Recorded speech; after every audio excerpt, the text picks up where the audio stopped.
Olin and salutations to the Truth Core, whoever and wherever you may be on the planet. I'm here today, October 12th, 2021, to offer you some Gnostic intel, just a little taste of Gnostic intel about the star goddess in a dream body. That's a lovely little expression, if I may say so myself. And I can assure you that it's a unique expression that stands alone in the entire field of world mythology. And I'm talking about any mythologies that have ever existed and those that still exist today. Star goddess in a dream body is something you could use as a reminder. You know, like you put a reminder on the door of your fridge, or you have a little notebook and you write in it a few words, get the lawnmower sharpened. Just a little reminder. You could use it as a reminder of what reality really is, both in the concrete, immediate, sensory aspect, what you can see and touch and taste and smell and hear, but also in the transcendental aspect. Supernatural is not something in another dimension. The word dimension is quite tricky, and I use it carefully and sparingly. I do talk about dimensions. For instance, I've talked about the 9 dimensions of time, which emanate from eternity. And I've located the reality that is common to human animals today in the 4th dimension. And it's possible today, if you have the skill, the shamanic skill, and the intellectual sobriety, it's possible to reach the 5th and the 6th dimension. But beyond that, from the 7th dimension toward eternity, everything that you conceive to be human dissolves. And you can still be there. You can be as conscious as you are right now, but you would not be conscious in a human way. You would be conscious in a way that is aeonic and not human. You know, the aeons are not human. The aeon Sophia is an animal, a living creature like a whale or a donkey. But she is not human, yet she is the designer mother of the human species, and we live in her womb, which is the biosphere of the earth. Yeah. I could go on and on, right? I have gone on and on. But right now, in this context, going on, let me take you back to that wonderful question. What's it to her? I cited a few examples of that, and what shall I say? I would be pleased if you would get on to the game. You see, asking that question is an exercise, and the exercise brings results. But the better results come from the practice that frames and supports that exercise. So, of course, any of you can ask that question. What are clouds to her? What are volcanoes to her? But the discovery of an answer, which is only a path into an endless experience of discovery, there's no final answer. That pathway into the rich and infinite discovery that opens when you turn the key with that question is something that demands discipline. So the better answers come if you practice the discipline that allows you to discover those answers and retain them. And that discipline is planetary tantra. And there is no other such discipline. To my knowledge, there may be similar or even complementary disciplines. I really don't know. But what I do know is that planetary tantra, being the expression of the living gnosis today, is a stand-alone act. And even if there are other practices and approaches, say, to nature, that you could mix and match with planetary tantra, I don't advise that. Because in fact, you don't need to do that. The complete expression of knowledge can be found in the path of planetary tantra. I mean, the complete expression of the knowledge of the actions and activities of the planetary animal mother. So let's get back to her and let's ask, what's it to her? Rain. What's rain to her? Well, rain is joy and grief. And you know that because you can shed tears of joy and tears of grief, can't you? And as a matter of fact, those are the two physiological expressions of your body that you undergo in the most intense experiences of your life. You may laugh and cry. You may feel sorrow about something to various degrees in the course of your life.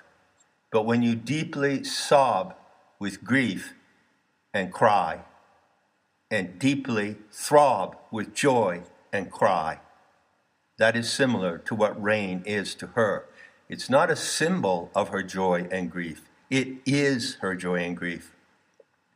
When you feel rain on your face, you are feeling materially the emotions of joy and grief felt by the planetary animal mother. By the way, there may be a little reverb in this recording.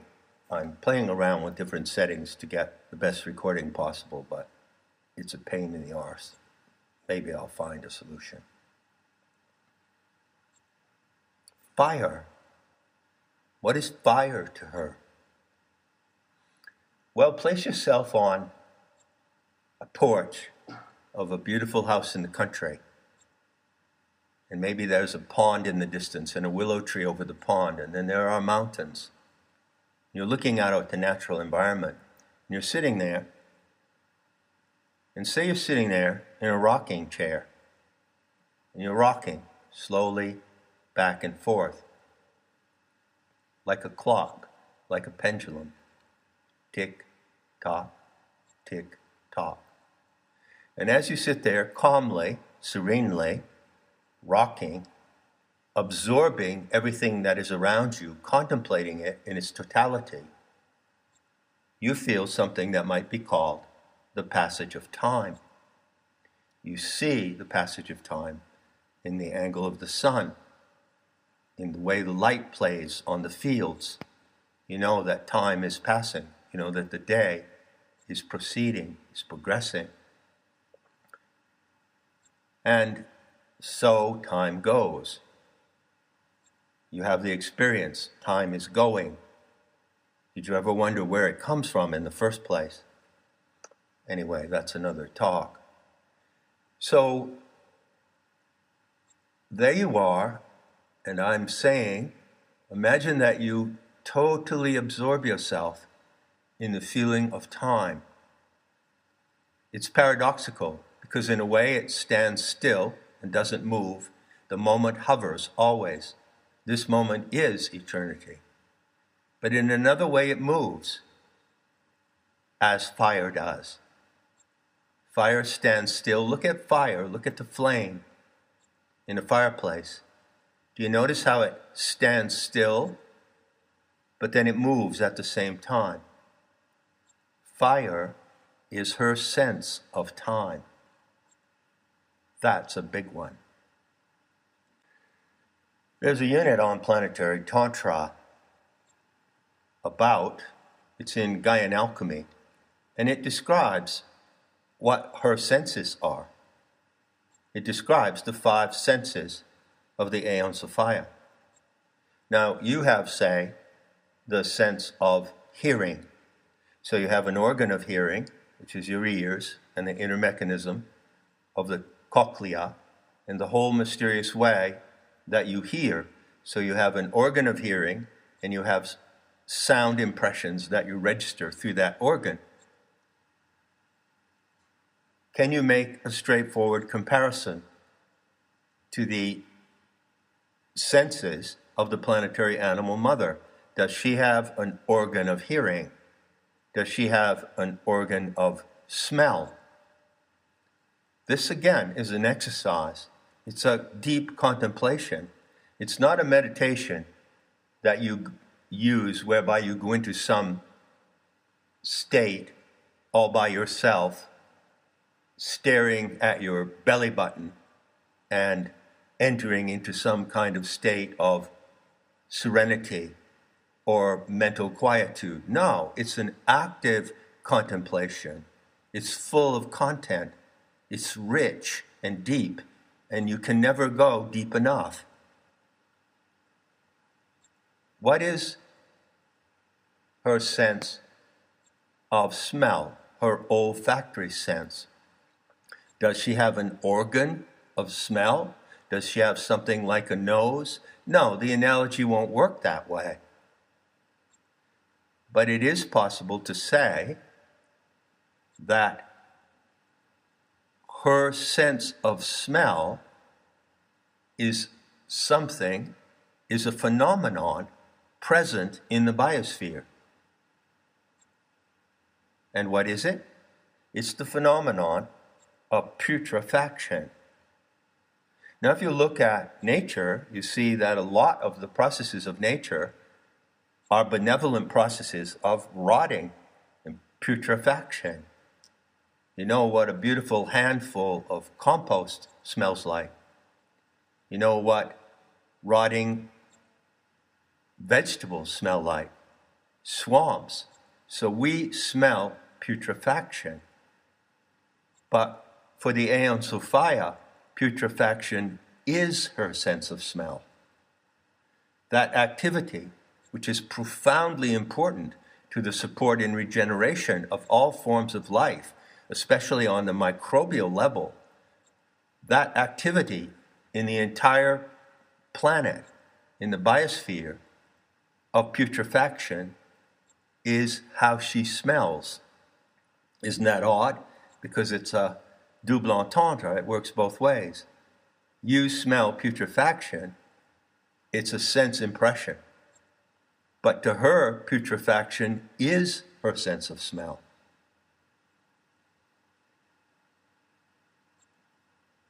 How about one more? I can only give you a hint of this. What's permanganate to her? You see, it gets really precise, really exact. The living gnosis today is not only noetic psychology, but it is noetic biology. It is noetic atmospheric physics. And that's no trope that I invented. Have you ever heard of the noosphere? The meme of the noosphere was really big in the 60s and 70s, and it came into discussion and became quite trendy at the same time that Gaia theory was emerging. So various people proposed that the atmospheric envelope of the Earth was the noosphere. It was an immense active neural living network, which it is. But that's really quite a gross characterization of what it is. It doesn't go into the fine points of participation, how you can know what she's doing, and how you can prove that you know it. This is what it's all about. So what is permanganate to her? Well, when you look at the horrific deceit, the covert deception, and the vile and sadistic crimes that are being committed today, you find that the perpetrators use various, what shall I say, they use concepts to support their criminal activity. So the concept of a virus, the concept of carbon dioxide being a toxin, you see? And so there is the scam of global warming. Okay? And what you are told, first of all, you're told several lies. There are several lies packed into the global warming scam concept. You know, they pitch these lies to you in the form of a concept, and they rely on the chance that most people will not be intelligent enough to investigate the matter and see that it is a lie. So the global warming scam, I suppose I can talk about this. I was wondering lately what I can talk about that won't be removed because it goes against the official narrative. But I'll take a chance.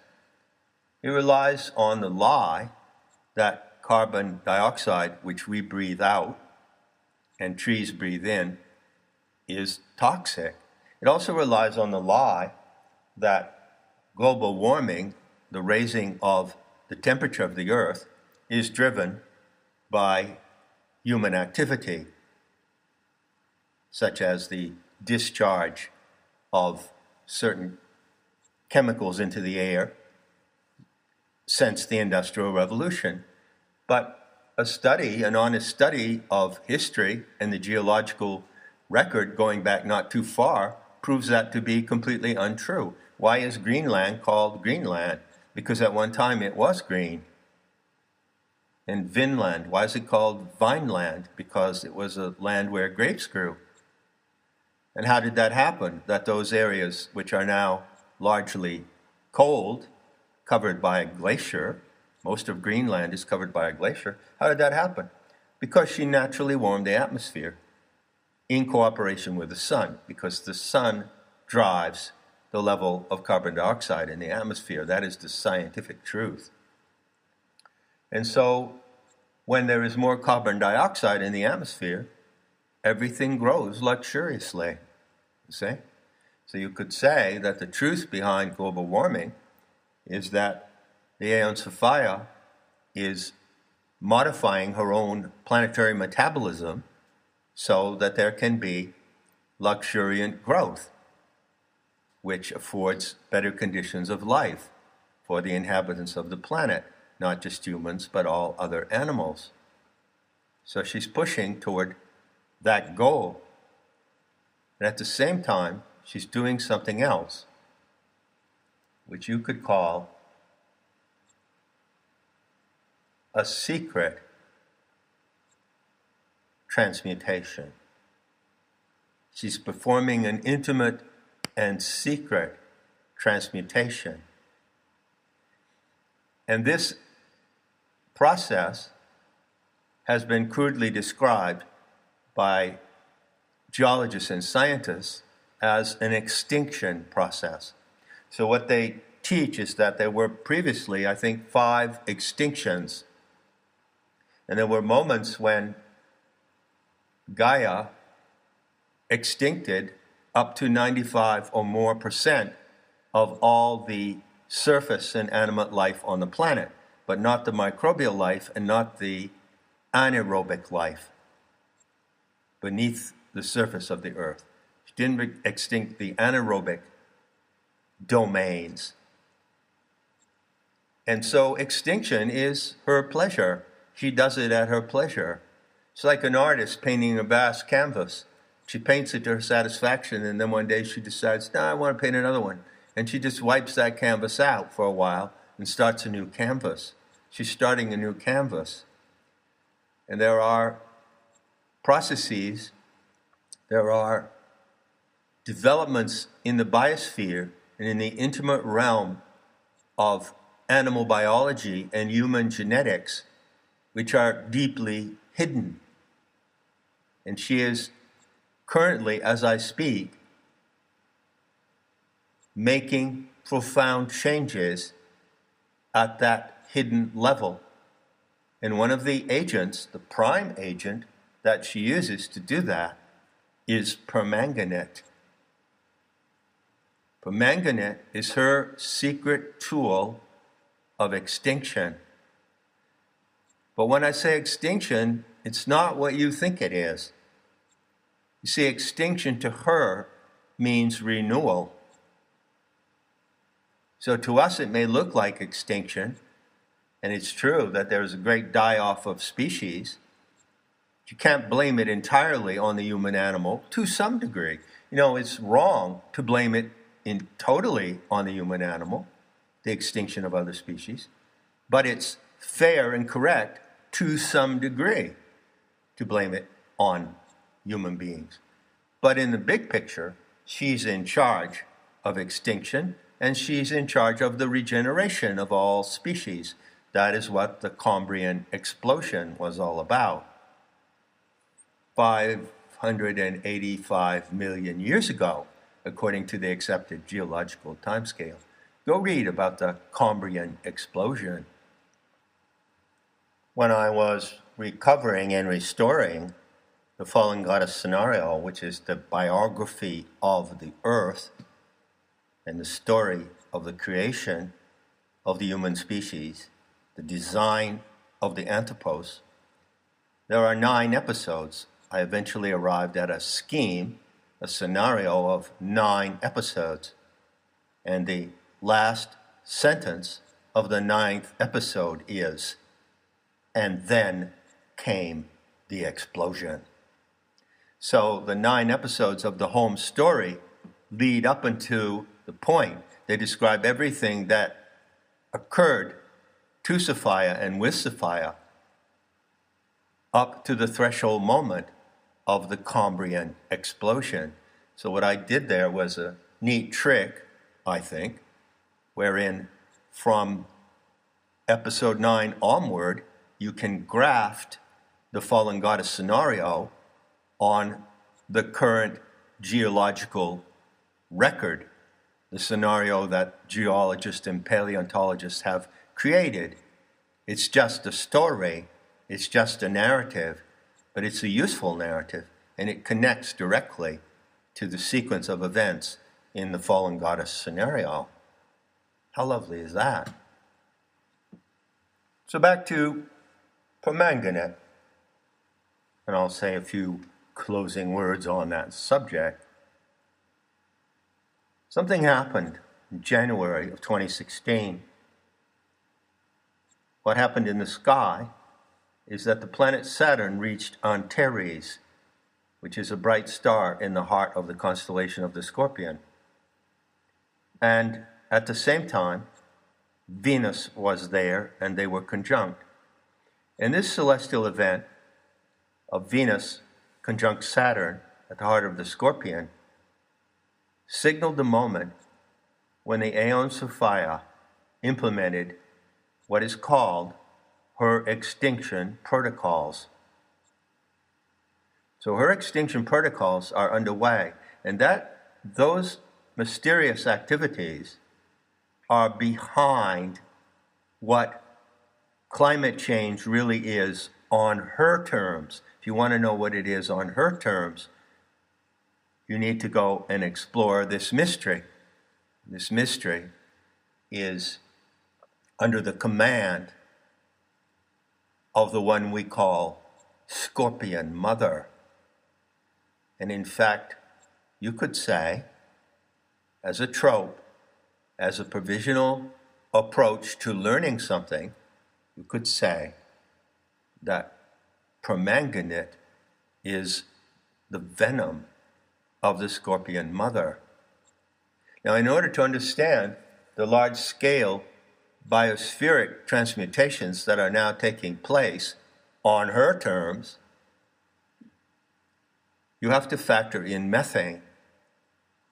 The release of methane from the melting tundra in Russia and in Siberia is a huge factor in her program of self-transformation. She is undergoing a massive metamorphosis of her own body and of her own consciousness and all the elements that compose what she is. You see? And there is an interaction.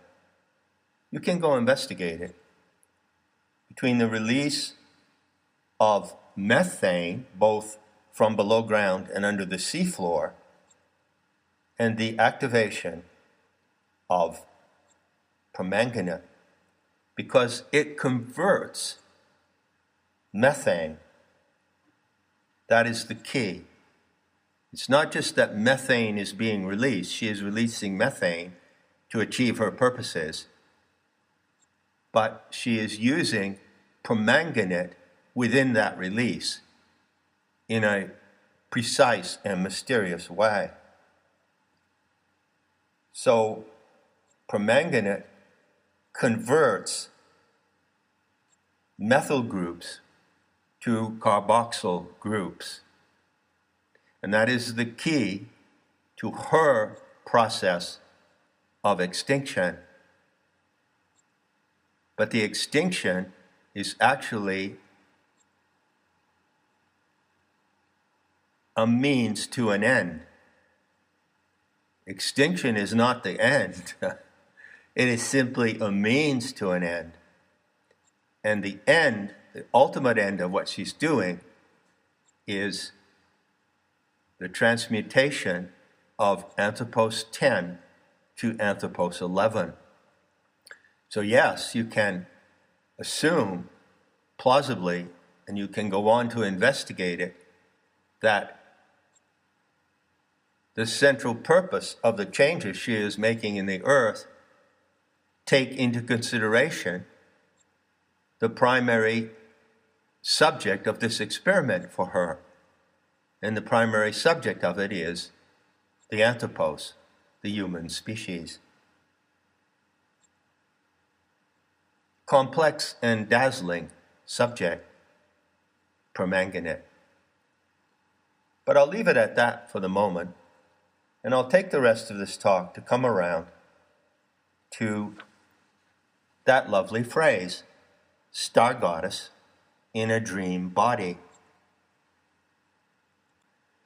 The investigation and participation in the magnificent wonders of the Mother Source requires developing knowledge, precise knowledge, and developing the right syntax, the language that fits the phenomena, including the phenomenon of your interaction with everything that she does. And there are various angles to approach and develop this investigation. You don't just work it from one angle. You could say, I think it's fair to say, that I use consistently 3 tropes. First trope is, I talk about the mother planet and the aeons of fire as if it is a woman, a female animal.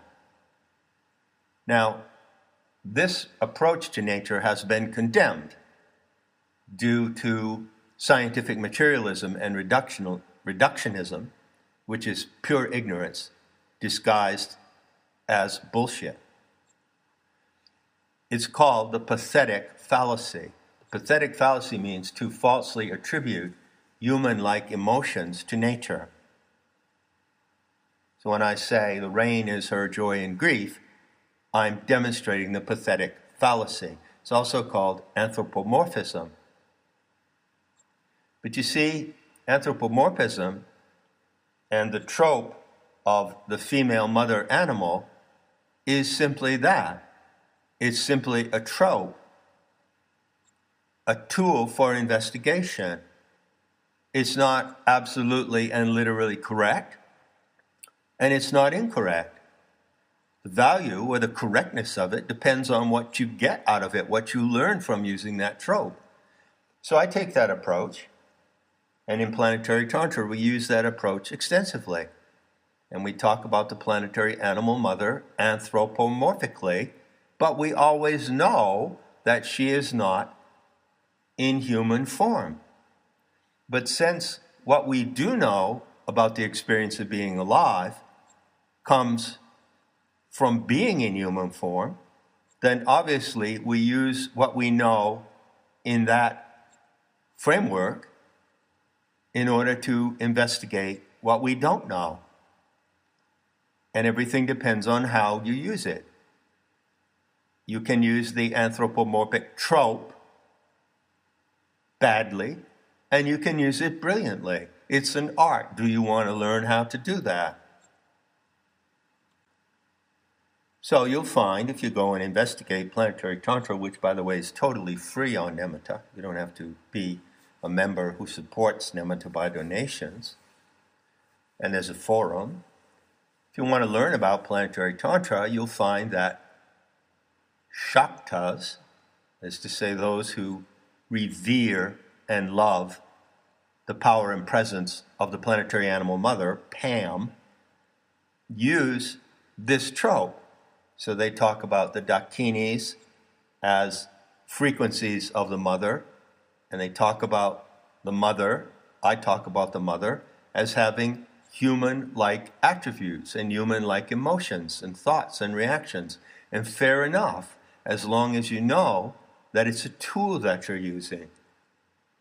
And as long as you can acquire genuine knowledge with that tool. Now, another approach I take could be called the analogy of the body. So what does the body of the planetary animal mother look like? You see?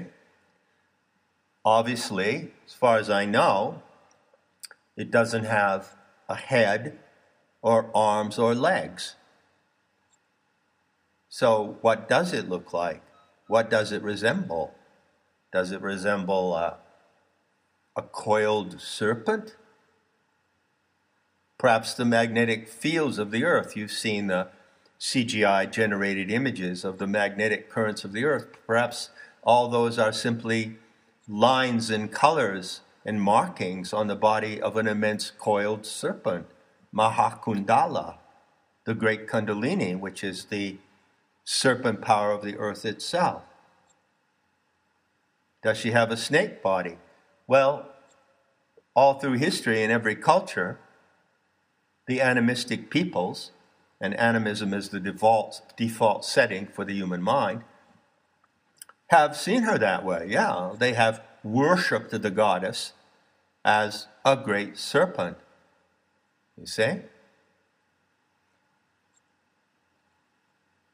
But I carry the body analogy further, don't I? For instance, I talk about the physiological processes of the human body, and I compare them to geophysical and biospheric processes, right?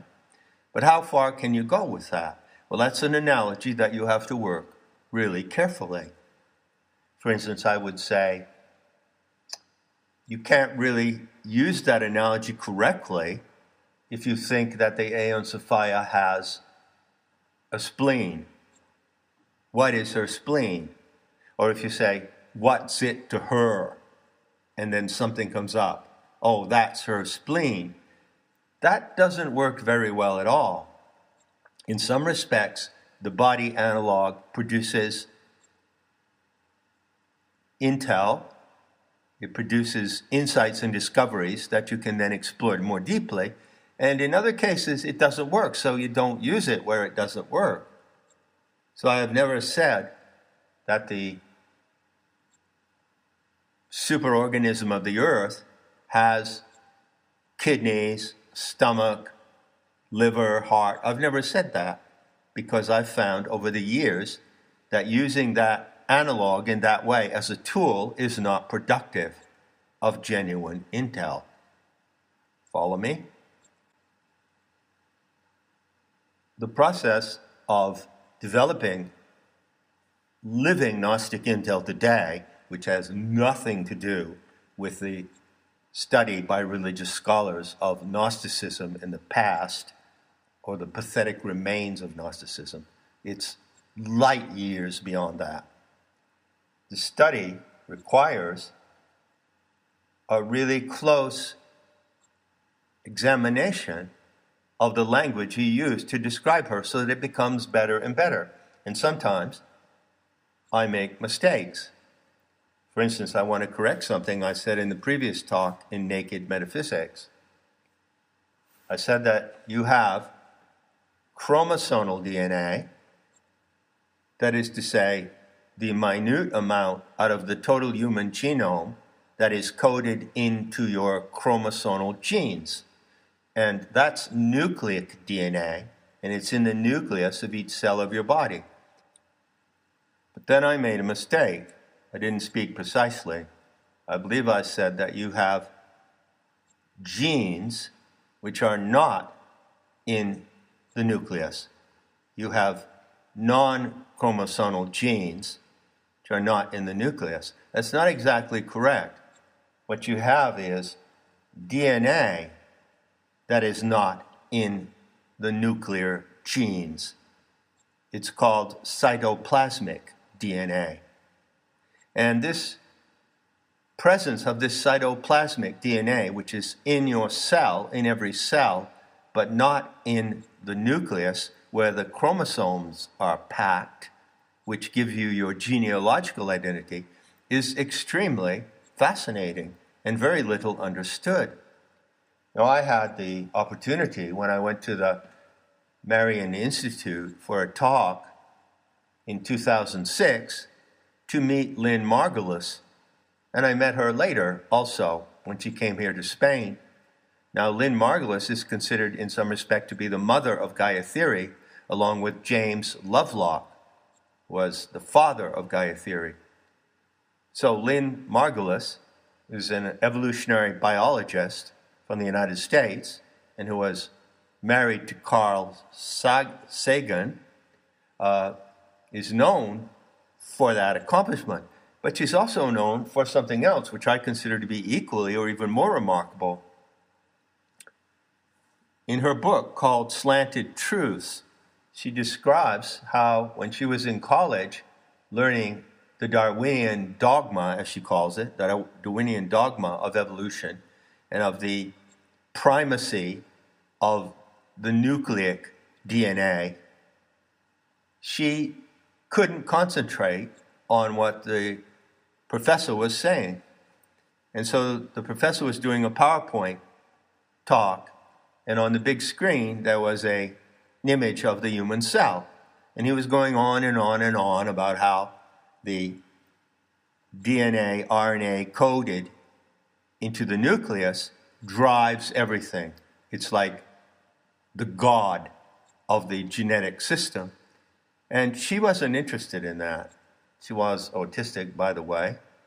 And she couldn't keep her attention on that. And she kept looking offside at the rest of the cell within the cellular membrane. And there she said, she noticed, well, wait, there is also DNA outside the nucleus. It's called cytoplasmic DNA. Well, what on earth is that doing there, floating around in the cytoplasm? Cytoplasm is a word that you hardly ever hear anymore. But she developed an entire new theory based on her observation of the presence of DNA in the cytoplasm. And it's called set theory, which means serial endosymbiosis, SE. So serial endosymbiosis theory, SET, is something that exists today in the scientific world that came uniquely out of the mind of Lynn Margulis, who was autistic. It is a creation of an autistic mind, like some other things you might have encountered here and there on the internet. Anyway, I digress. I just wanted to point that out in order to correct my statement.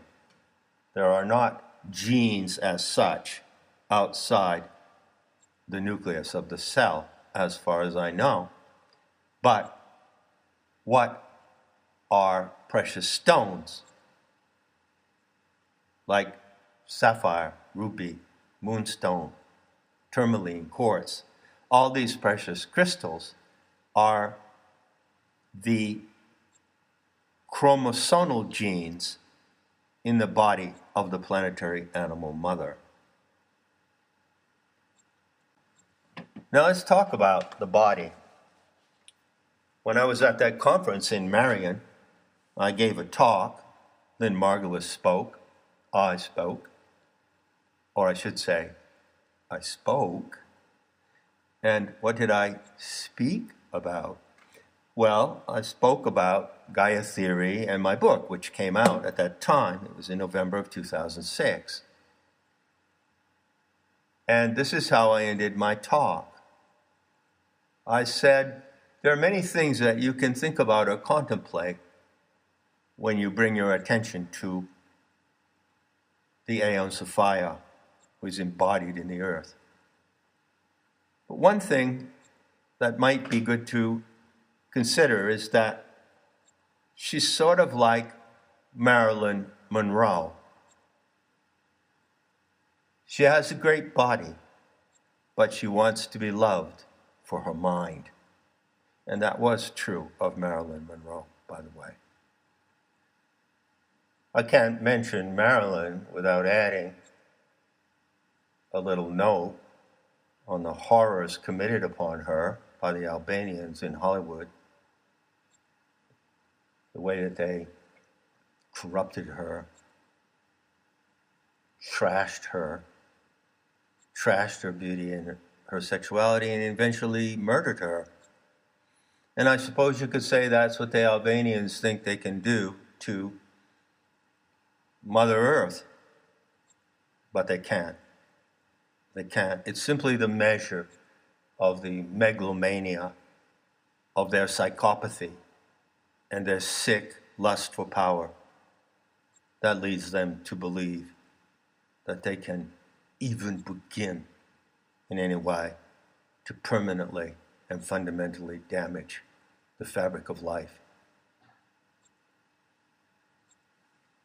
So, bringing this talk around to the end, I will point out the third trope or tool of investigation, and that is exactly the trope of the dream body.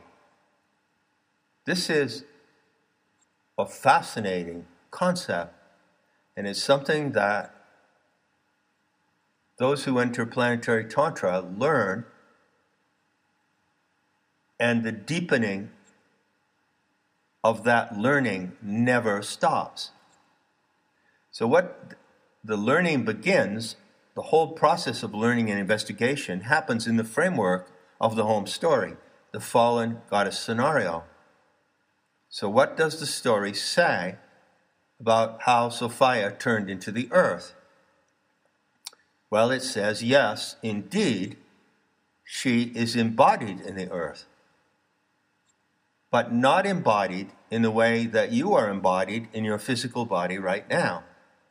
So wherever you are in your physical body, you may be sitting out in the park, you may be listening to me while you're taking a walk, you might be taking a bath, you might be eating a sandwich, you might be having a glass of wine, and I toast to your health.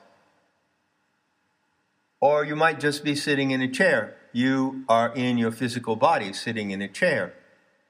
But you know what it is to dream, don't you? Dreaming is a reality of the human animal. It is a phenomenon of human experience. It's not an illusion, So, when you dream, you have a dream body. And this subject of the dream body and how dreams work and REM dreaming and lucid dreaming is a tremendous facet or field of noetic psychology, and it interfaces in certain ways with gnosis. So you know that the body you have when you're doing something in a dream is not the same as the body you have when you're awake in your physical body. The planet is the dream body of the Aeon Sophia. It is not correct to compare it to a physical body. For instance, if you approach her with this concept. She is a spirit of some kind, a goddess, a spirit, and she is embodied in matter, spirit embodied in matter. That is completely incorrect. And in fact, the whole dichotomy of spirit and matter is wrong, syntactically twisted, and useless. It will not get you to the real truth about the earth and the cosmos. Spirit, matter, spirit implying, as I've said, something that is immaterial. Nothing is immaterial. The materiality of the earth, the trees, the rocks, the rivers, the mountains, the earth into the depth, into the core, into the heights of the Himalayas, the clouds, it is all material, and that material is the substance of her dreaming body. You have the opportunity, through your senses, to contact Sophia, to know her, and interact with her as if the sensorial world was her physical body. But actually, it isn't. To you, it's her physical body, but to her, it's her dream body. She is dreaming the earth. She is dreaming your life. You do not have a life of your own. The only true life you have is the life you find in her dream, and the role you play in her dream, which is a role that you discover, define, and script for yourself. Now, of course, this picture that I'm presenting here begs the question, well, John, that's how they say my name in Maine, by the way, Jawn, Maine accent. Wouldn't it be possible for neon, one of these massive serpentine plasmic entities from the galactic core, to actually embody itself and assume the material body of a planet or any other kind of material body? See? Wouldn't that be possible? Well, I don't know. I wouldn't rule it out, but I'll tell you that it ain't what's happening here. That's for sure. And if you can't see what's happening here within the specific and exact conditions of cosmic manifestation, then why do you speculate and wonder about how anything else could be? Don't waste your time, don't trash your mind, and don't run your imagination into a rut by going on that route. Stay with the beautiful gem, star goddess in a dream body. You can get to the core of knowing her in that way. Also, when you think of her as having a dream body, you can incorporate the idea that it is a shape-shifting dream body. So you might appear in a dream pretty much as you appear now. Your dream body might be a replica of your physical body with the same hair, same weight, same color of the eyes. But you could also appear in a dream as an animal or a tree. So she has a shape-shifting dream body. And that's why, one of the reasons why, it is pointless to argue about what is the shape of the earth. I pointed out years ago that calling her Pam, which is a term of affection, like you use for an animal that you love, you have pet names. Pam is a pet name for Gaia Sophia. It means planetary animal mother. But it can also mean planetary amoebic mass. And there's a good argument, which we are developing in Planetary Tantra, for the possibility that the shape of the earth is a massive amoeba, an amoebic mass, you see? And in that case, It could appear as round. It could appear as flat. It could appear in various ways. When it comes to this question of what is the shape of the earth, how did anyone know? How did anyone determine in ancient times what the shape of the earth was? For instance, how did the Egyptians, who constructed the pyramid and aligned it to the constellation of Draco and other stars in Orion and Sirius, and placed it exactly at that point in the earth, which is the center of mass of the earth? In other words, if you run a north-south line from the Great Pyramid and an east-west line, those two lines cover the greatest landmass area of the earth. It's a unique point on the earth. How did they know that? How did they know to position the pyramid there and to model the dimensions of the pyramid on a modular system that repeats the shape and size of the earth as well as the orbit of the moon? How did they know that? So it's a big mystery how anyone ever figured out what the shape of the earth is. But there is no single and conclusive answer to that, you see, because the earth is her dream body, and it morphs through space and time.